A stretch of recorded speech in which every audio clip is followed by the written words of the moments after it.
এটা চাপ দিয়ে ধরলে অফ হয়ে যাবে।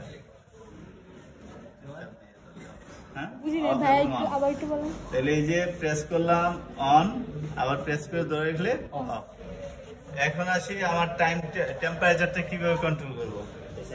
এই যে এখানে এসপি তে যাব, যে তারপরে আপ এবং ডাউন আমার যত লাগবে তত দিয়ে নিব। এটা আপ, এটা ডাউন।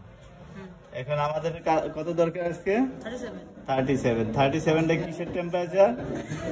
আমাদের বডির টেম্পারেচার, আমার গাম হইতে যে টেম্পারেচার সেই টেম্পারেচার দিয়ে দিলাম। এখন 27.5 ডিগ্রি সেলসিয়াস এখানে আছে, এটা 37 পর্যন্ত উঠবে।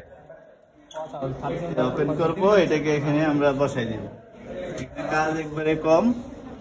এই টেম্পারেচারে 4 ঘন্টা রাখার কথা, তা আমরা রাখবো 12:30 পর্যন্ত রাখবো। হ্যাঁ, 12:30 বাজে উঠাই নিয়ে তারপর সরাসরি আমরা মাল্টিফাইবার আলাদা শুকাবো, স্যাম্পল আলাদা শুকাবো। কোনো ধরনের ওয়াশ হবে না, শুধু ফার্স্ট যে ল্যাবটা করছি সেটাতে ওয়াশ, আর বাকি সবগুলো আমরা যে এজেন্সিতে করবো সেই এজেন্সিতে সেলাই খুলে করতে পারি বা একসাথে করতে পারি।